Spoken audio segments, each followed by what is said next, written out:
You were a keeper at the Falklands?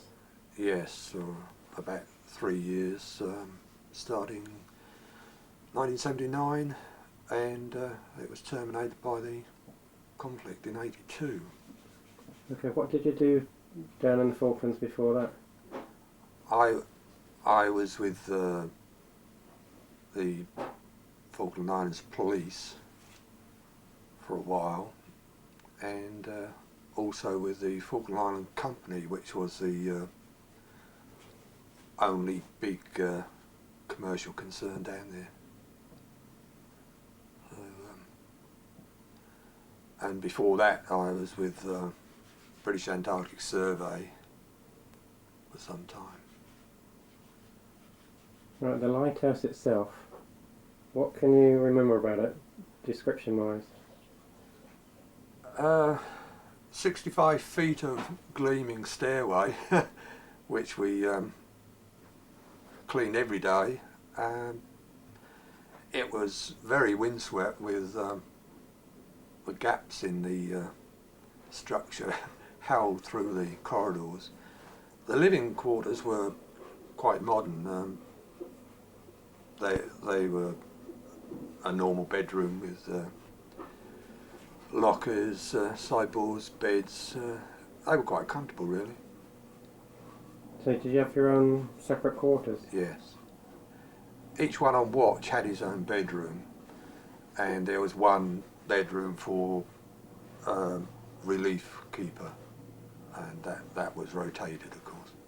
So there was a relief keeper in town, was it? If someone had a holiday or was ill or had to go away, they would use that room. Yeah. How many keepers were down there? 3. At any one time there were 3 employed. Yeah. Right, what else was down there? You had an engine room, I take it? Yeah, engine room with 2 diesels, which we ran all night, of course, but it was off during the day. We had an underground water tank which we pumped up with a small subsidiary pump run off the diesel, and that kept us going with water each day. So that was a daily job as well, to top up the fresh water tanks. And the water tank was under the ground? That was underground, yeah. So how was that topped up itself? It was, I believe it was all caught rainwater. So it wasn't good, you couldn't drink it, not really, but it was okay for other, the domestic stuff. Right, and the quarters were attached to the tower, were they? Yes, there was a corridor attaching to what was the main entrance at the bottom of the tower. And when you went into the tower, what was the first room like?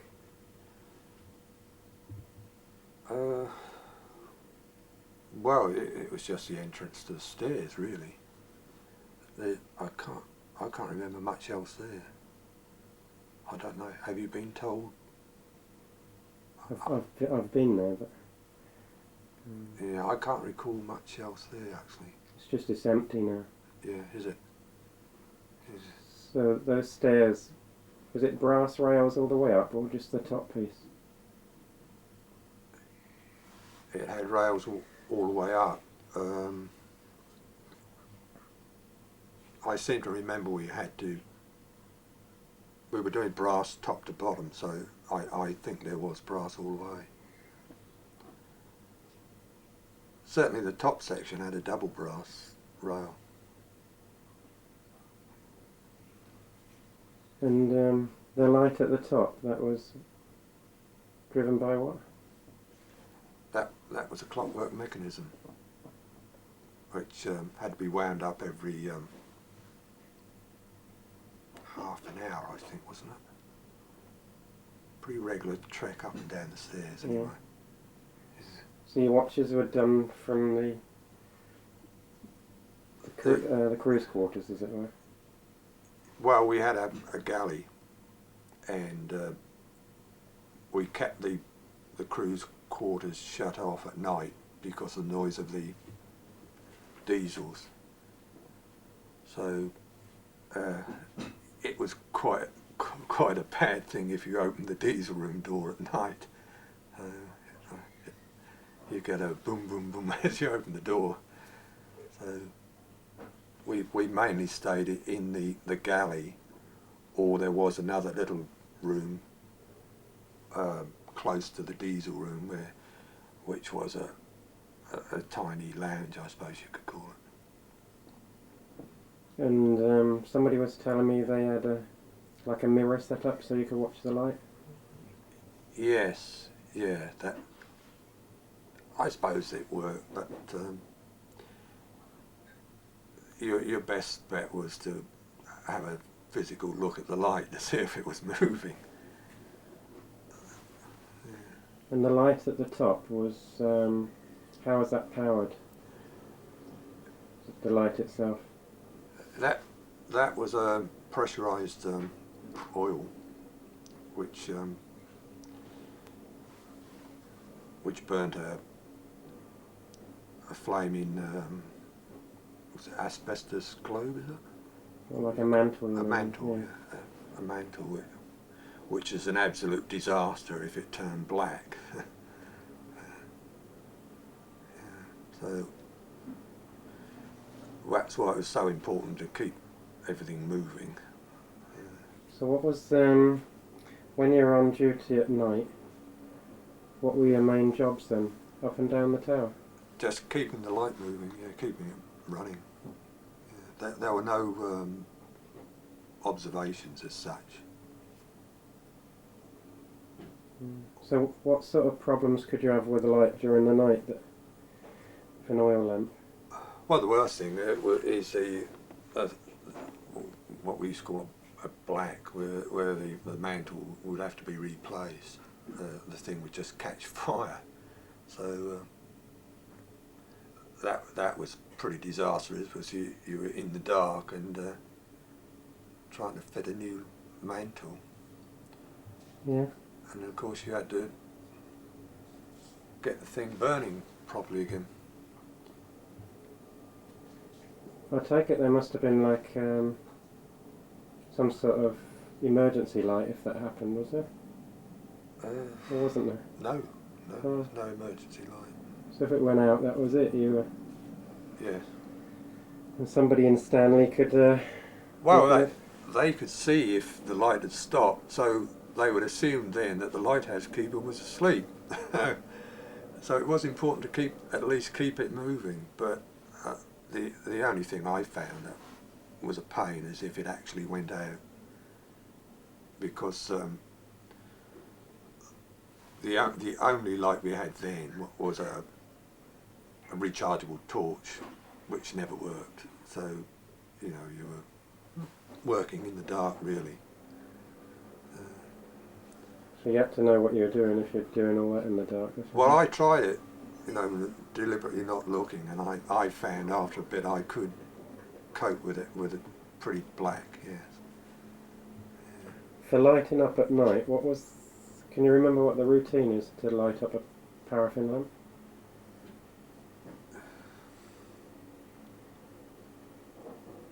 Well, you had to charge the cylinder, which was a pain, getting the air into the bottle.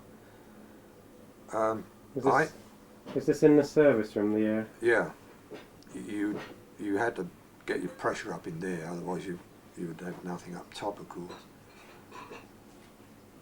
You get make sure the mantle's okay. I can't actually remember the separate procedures.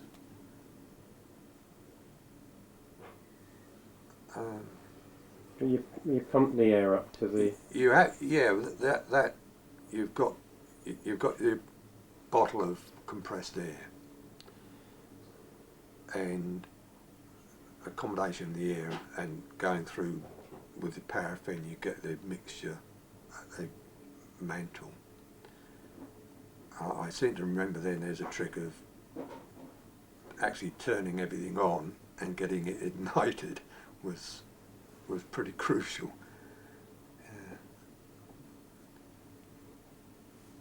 Did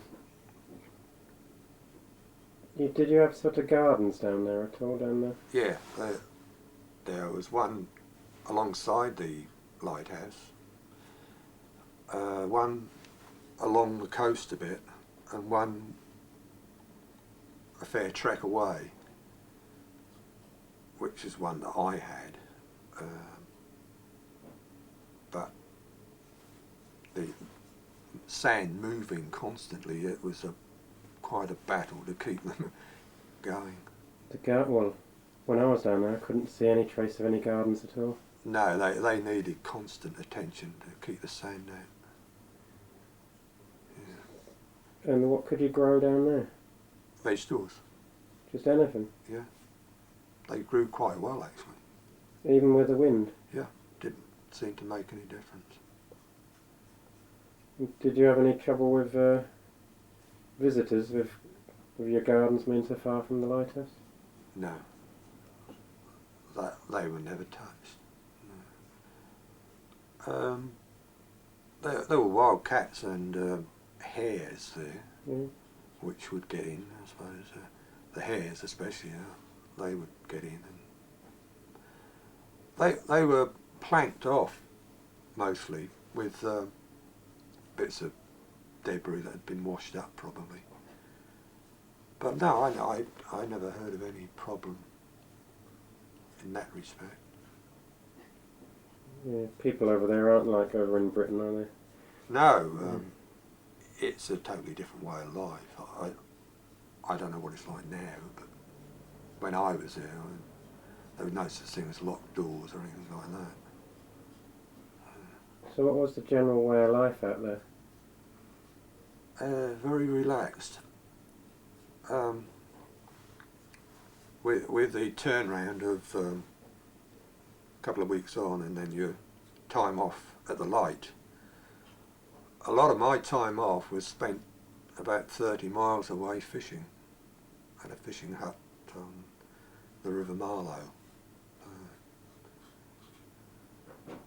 So really I wasn't in town all that much, although I did spend some time there, obviously. Was this, you did so much on and then so much time off? Yeah, yeah. What was the period of time on and off? It was 2 on and 1 off. What, 2 weeks on, 1 week off? I think it was, yeah. And what was this fishing? Coastal fishing or river? It was river fishing for sea trout. Yeah. What's the fishing like down there? Well, it was brilliant. I don't know whether the increased fishery activity has spoilt it, but on the River Marlow was their main spawning ground for their sea trout. So, yeah, during the season it was really good. Did the keepers fish down around the lighthouse then to supplement their diet? Not for the diet. I fished there for, I think it was called rock cod, which tasted absolutely awful, but it was something to do anyway. So more or less for pastime rather than... Yeah. We also had mushrooms there, grown then, in season of course. What, all over that peninsula? In various places, yeah. Now, wildlife down there, you're on about wild cats and hares. What else is down there? Well, you've got your seal colonies. Within walking distance of the light there was quite a big, I think they were jackass penguins. And the seals used to haul up quite near the light. So it wasn't unusual to see a seal hauled out. You could get quite close to them. I have seen leopard seals fighting as well, actually right off the end of the light. So David Attenborough was there, and we showed him round the light. He was quite interested. Yeah. What was he down there filming? He went down south, but he also went all round the Falkland Island places as well. Yeah. So what was the existence actually like down there with just the keepers? Was it sort of a lazy lifestyle, or you had plenty to do? Or?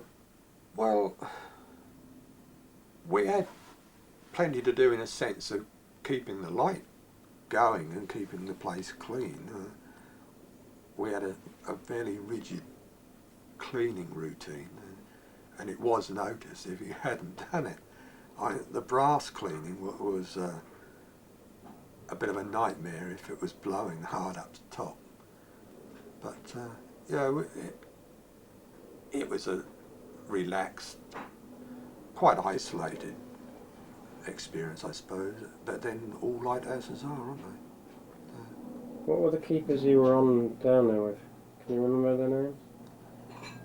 I remember George Lyes, Charlie Mackenzie and Fred Butler, of course, and there was one other who I know has died.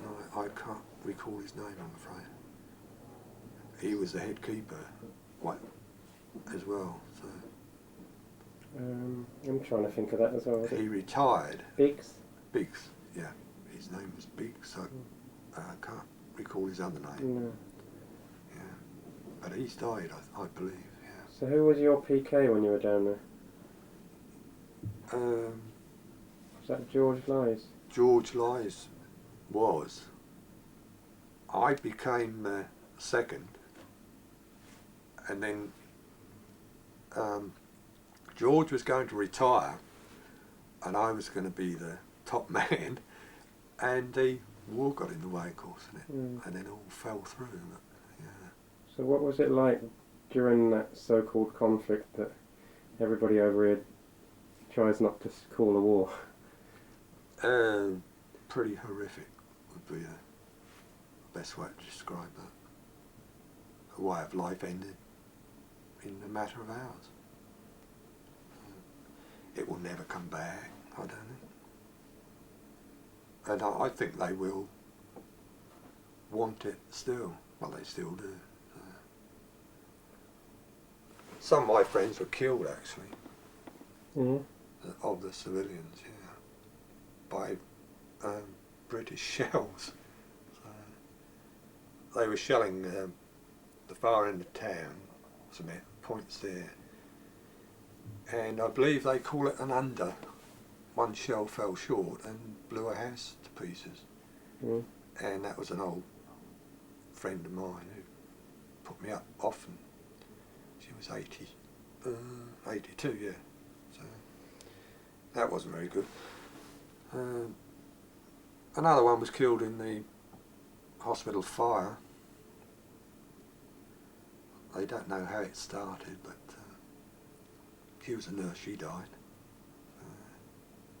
Yeah, there's a lot of bad memories. And of course it was extremely dangerous for the few civilians who were there. They weren't joking when they said that they were going to shoot everybody at one of the stations. The first one the British took, I can't recall his name. The biggest station outside Stanley. It's gone anyway. You weren't actually down at the lighthouse at the time, though, were you? No, I wasn't on duty, but we went down to get Mr. Biggs out. We managed to convince one of the Argentine officers that we needed to go to the lighthouse, and he gave us a little pass, which got us through their patrols. And we were there about 5 minutes, I suppose, grabbing bits and pieces, and we were apprehended by a patrol as we were leaving, which was extremely hairy. for some reason, well, they just let us go. So we got back to town, and we went again once more to try and get some bits out. But by then, they'd been in there. My room had been broken open. I don't recall what, if anything, was taken, but certainly I lost all my belongings, either to the Argentines or to the British troops, unfortunately. So that was that, I'm afraid. Was the lighthouse all shot up when you left, or was it all They used the buildings at the bottom. As far as I know, I was never allowed down to it again because the British Army said it had been booby-trapped, which I don't believe for a moment, but there you go. They damaged the bottom pretty badly. It was obviously strewn with mud and whatnot, so yeah, it was pretty badly damaged.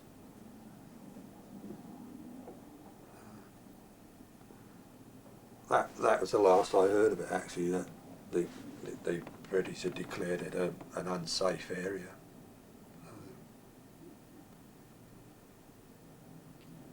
So how, what was it like when the British actually got the Argentinians off?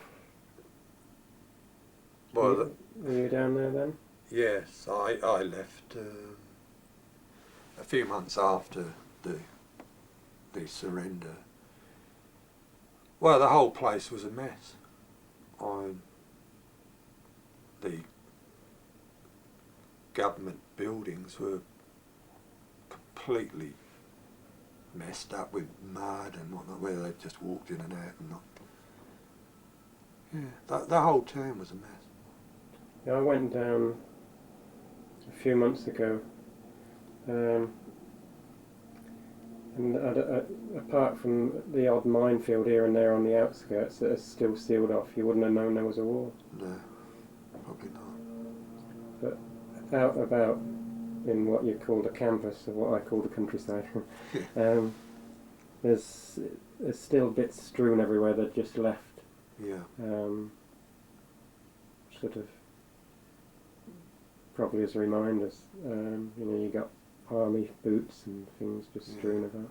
I recall a heap of weapons, and it must have been a minimum of 20 feet high. If you can imagine how many guns that is. And they dumped all those into the Atlantic, along with millions and millions of rounds of ammunition.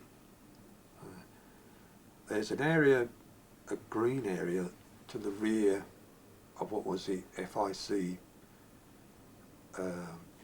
warehouses. I don't know if you know it. Mm-hmm. Along the top of it was Fitzroy Road.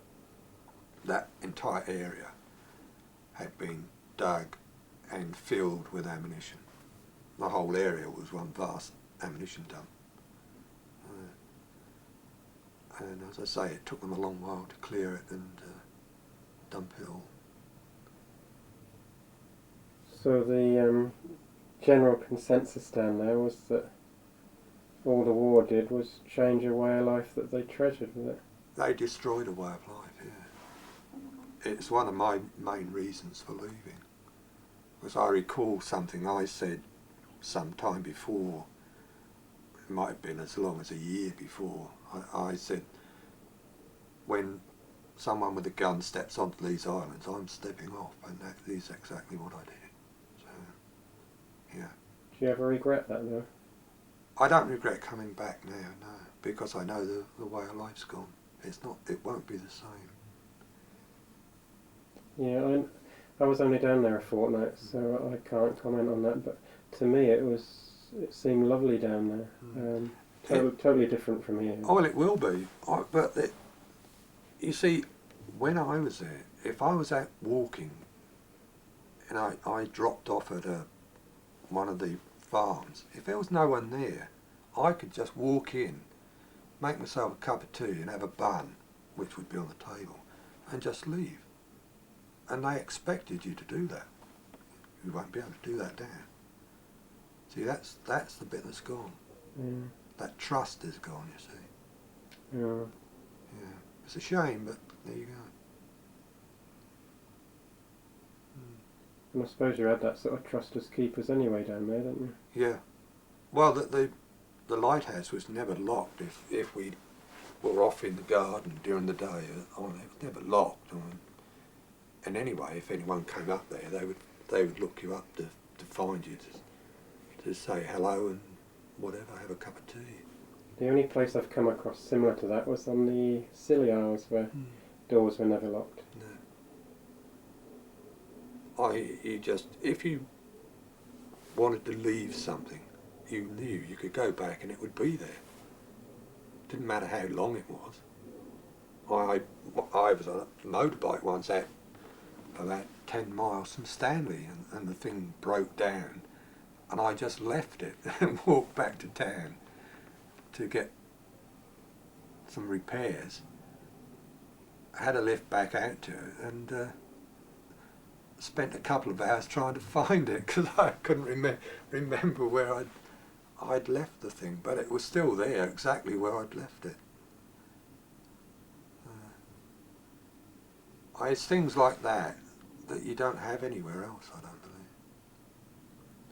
Well, I ran out of petrol once, nearing Stanley, and the local Catholic priest came by in a jeep and asked me what was wrong. I said, oh, no petrol. He immediately went back to town, got me a gallon of petrol so I could get into town okay. Oh, those sort of things don't happen here. Not quite in that way. Yeah, it's a difficult thing to describe to someone who hasn't experienced it long term. Yeah. Mm. Sort of like a way of life that we used to have over here about 20, 30 years ago perhaps, maybe more. Maybe, but not quite. Mm. Everyone knows everybody out there. While I was there, I was a very active radio amateur, and I would often get a card and it would just have my name on it, nothing else. Reg, the Falklands. And it found me immediately. Couldn't do that here. So was it you or Charlie Mackenzie that got each other interested in radio? Well, Charlie was already a radio amateur. I'd been in it professionally on and off all my life anyway, so it was nothing new for me. But Did you operate from the lighthouse at all? Yeah.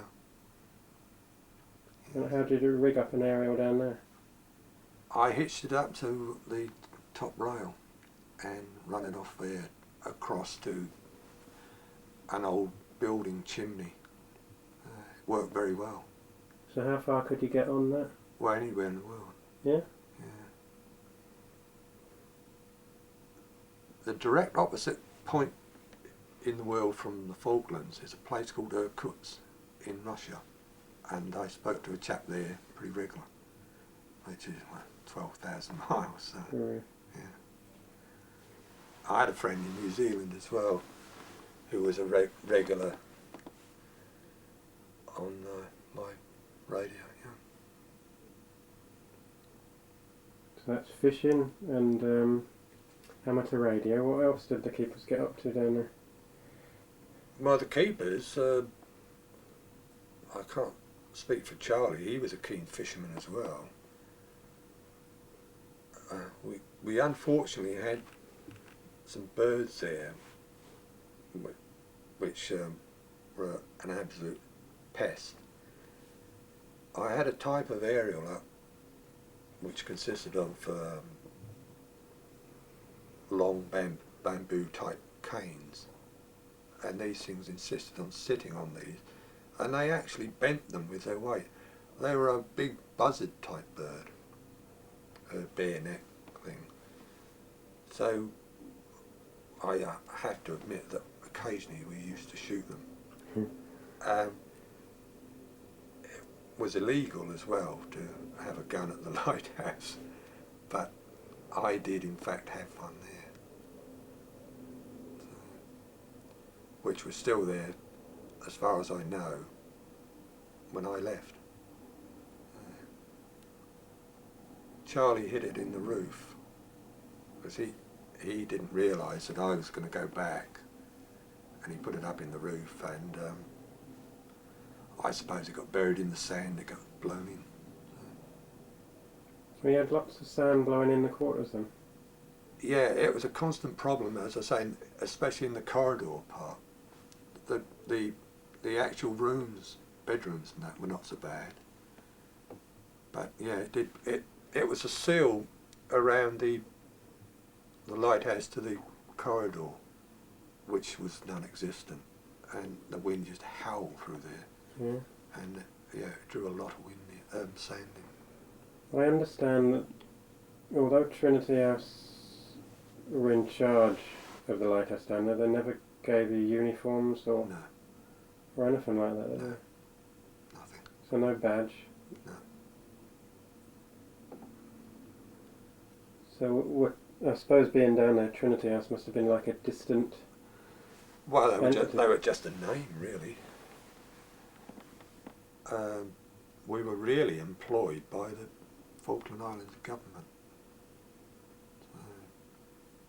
Although I think Trinity House did have some say in our pay and certain supplies that came there, like the fuel supply. I think they had some say in that. So you had supplies sent from England? They were drummed up. I believe they came from Argentina. Mm.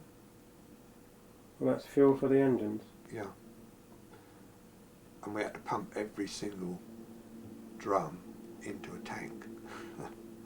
So, is that hand pump? hand pump. Yeah.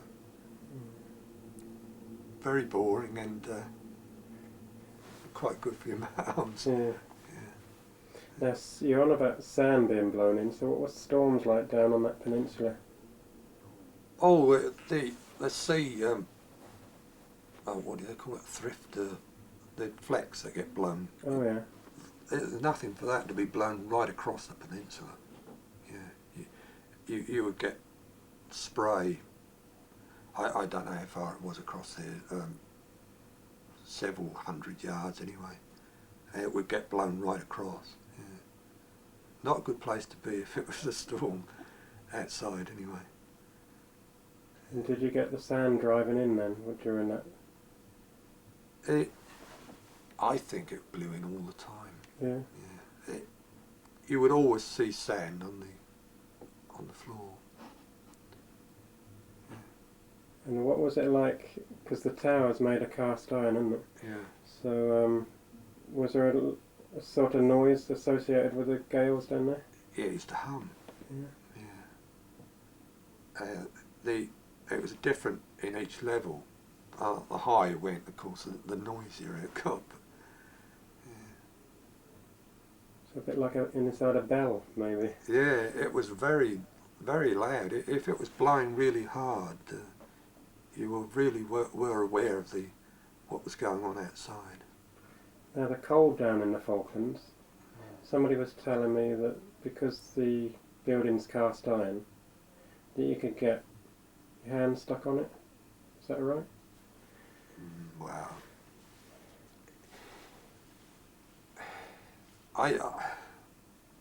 I suppose it would be possible in extreme conditions. I don't think it gets cold enough there for that. It wouldn't do you any good, I suppose, if you went out and put your hands on the rail and it was -5 or 6 or something like that, which you could easily get to. No, if you want to do that sort of thing, you've got to go down south a bit. Yeah. So the seasons there, do you have seasons like Britain? Not really. You have a short summer, but of course it can snow on any day of the year.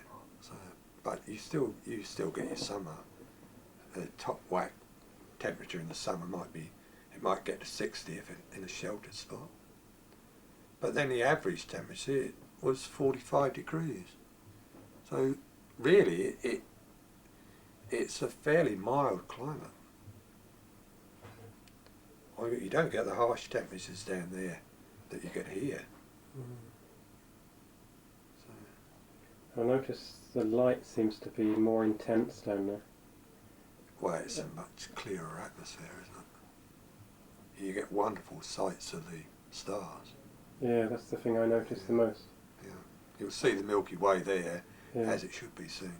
Yeah. That's exactly what my first impression was when I came out at night. I couldn't believe, I hadn't seen a Milky Way like that since before all the street lamps. Yeah. I often used to go outside at the top of the light just to see that sometimes, just stand in awe, really. So bright. Yeah. So really it wasn't, with the light off the stars and stuff like that, it wasn't pitch black like we get.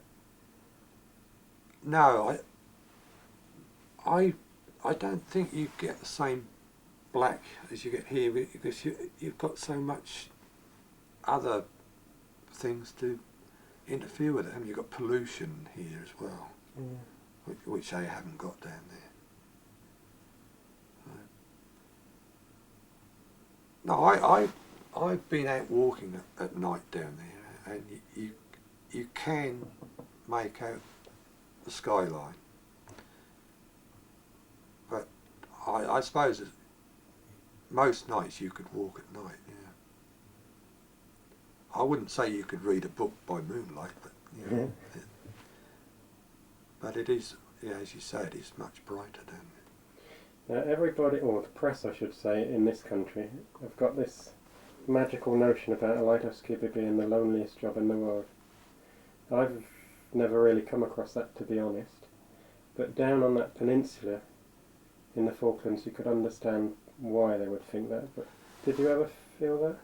Well, I never felt alone, because if I was off duty and we had the generators running, all I had to do was turn my radio on and just say where I was, and there would be an absolute crash of people trying to talk to me, which I don't get in this country. Because, amateurs in this country are to a penny, aren't they? Down there it's very rare. No, I didn't get any feeling of loneliness down there.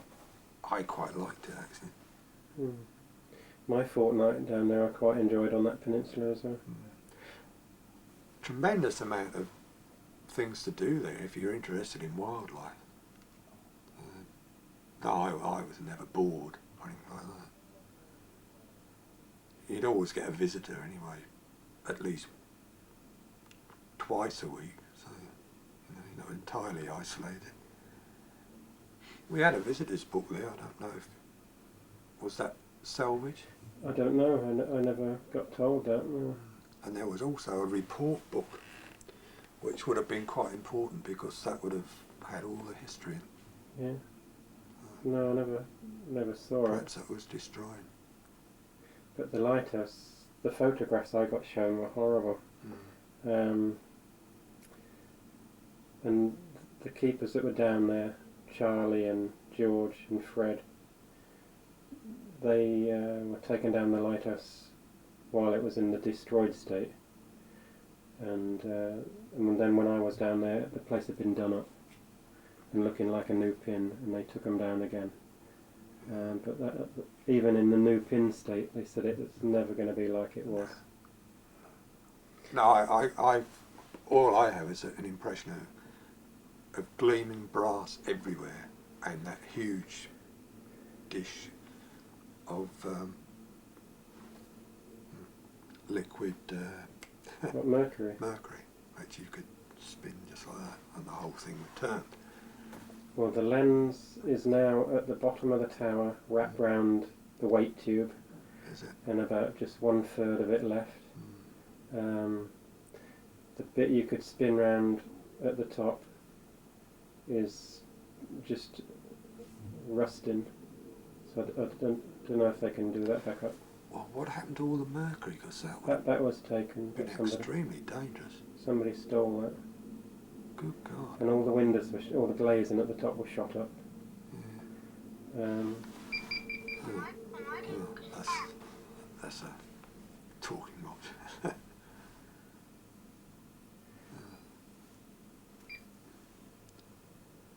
yeah, they said the light would never be the same, and something was destroyed, you know, in the lighthouse with the conflict, really.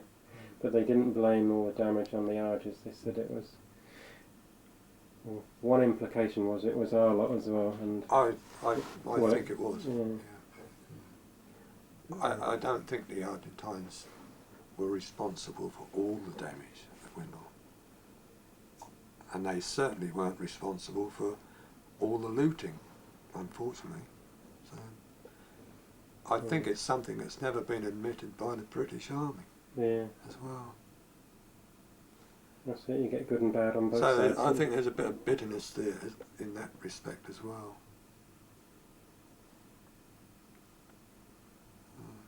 Yeah, I must admit though, my brief visit down there, I really enjoyed.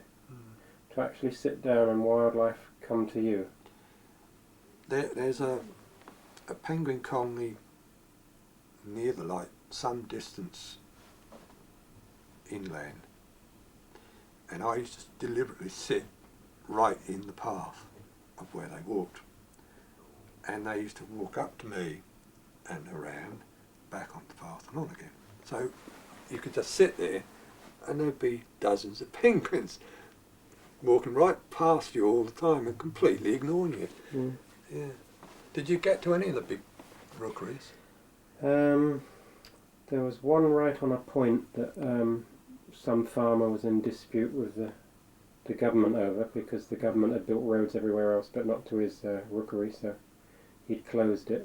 So I went on a weekend to Saunders Island. Oh, right. But the weekend I had left to do was the only gale I encountered in the whole time I was there. So although I saw the wildlife,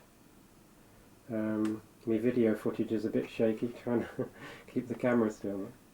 Yeah, it gets a bit rough with the wind. But it was a horrendous blow for about 3 days and then gone. That rookery, I think you might be referring to Seal Point.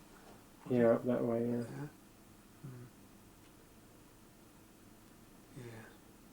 Yeah. Yeah, I thought they were fascinating. I'd put it probably on par with the wildlife they reckon's at Galapagos that's so tame.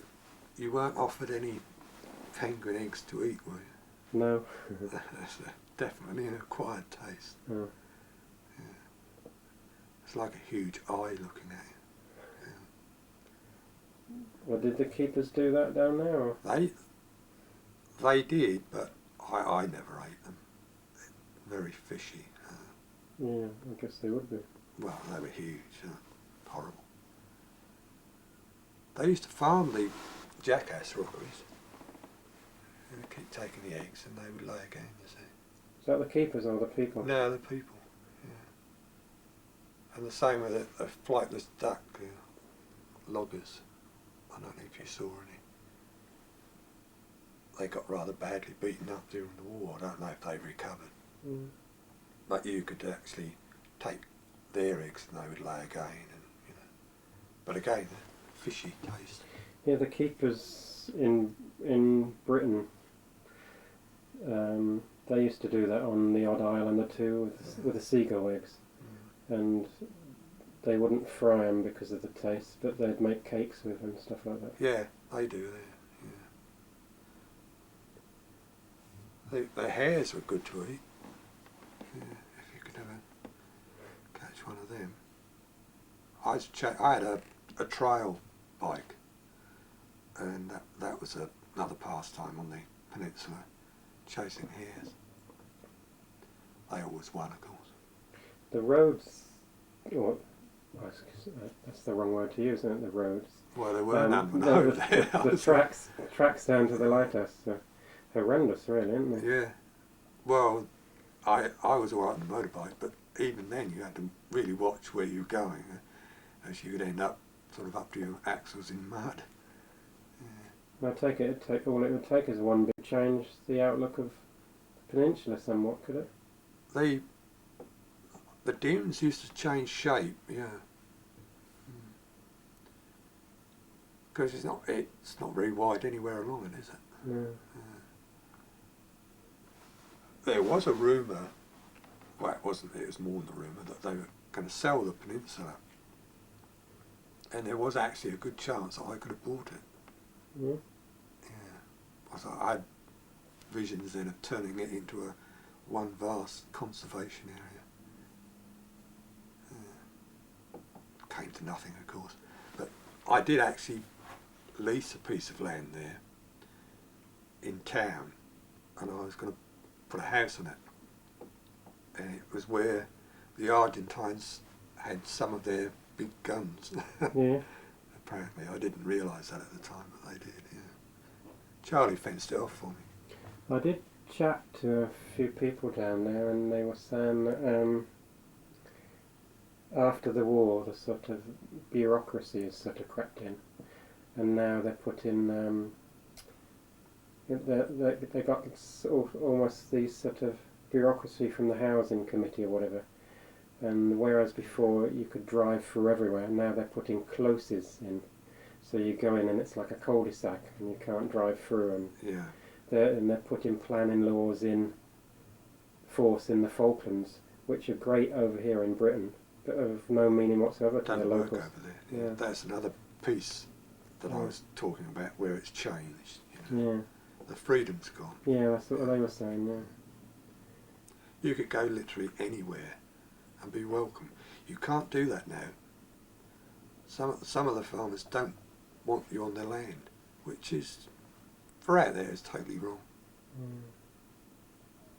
yeah. There was one chap there telling me he wanted to build what was it? Just a shed or something, a brick shed outside the back of his house in Stanley, and they wanted it facing a certain direction, and he wanted it to match everybody else's.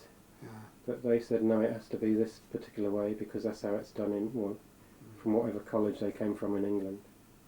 I think he won in the end, but that's what they got now. Yeah.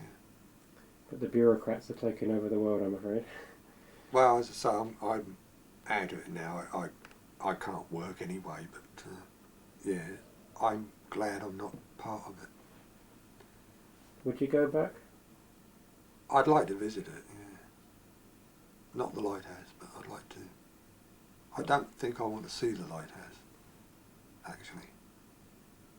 'Cause my last memory of that is I was being flown out on a, what they call a Green Giant helicopter. Oh, Jolly Green Giant. And my last sight of the Falklands was the light, Yeah. which was rather sad. You probably wouldn't notice much wrong with it from the outside. The inside's painted as well. It's just that all the little things. All the buildings are gone. Yeah, there's nothing there. It's just the tower. Yeah. So what was your house has vanished? Yeah. Yeah. I cut an area near the light. I had plans of putting a little cabin there, facing out to sea. I expect that that's gone as well. Filled in by sand, I think. Yeah, all that's there is the foundations of the dwellings. I've got some photocopies of old pictures back home that I'll have to do. But you've got the foundations that are left. There's an area of red tiles, which I assume was an engine room, was it, maybe? That was the engine room, yeah. Is it the furthest away from the light? You got the end of the peninsula facing you, Yeah. and then to your right is the load of foundations, and the furthest away from the light year is this. Yeah, that's square. it. That was the engine room. Yeah. And then just a bit further away from that is this great big dune. Yeah. Well, alongside that dune, we had a chicken house. Yeah. Was that just for eggs or to eat the chickens? No, we had a dozen producing eggs. Yeah. There was always a bit of controversy as to whose eggs had been eaten. But yeah, it worked quite well. I think the Argentines ate the chickens. I think they, by all accounts, they ate everything. But, yeah. So you had gardens each. You had a chicken shed down there. Yeah. What wildlife did you have? Somebody said you had cows or something at one stage. They had cows running on the whole. Had the whole peninsula. Yeah. To roam on the. And did they belong to the lighthouse? No, they were. They may have been milk cows, whatever. Yeah. And there'd occasionally be horses. Yeah. Let loose. I take it listening to you thoroughly enjoyed being a keeper down there. Oh yeah. Well, it was an ideal life for me because, as I say, if I was off duty, I could go off fishing for a whole week if I wanted to. Brilliant, I suppose. So, what's the one thing, if you could think of anything, that you missed the most about the Falklands and the lighthouse, or just the Falklands? I imagine standing outside the fishing hut at night, looking at the river in the moonlight. Yeah. Magic. Thanks for your time.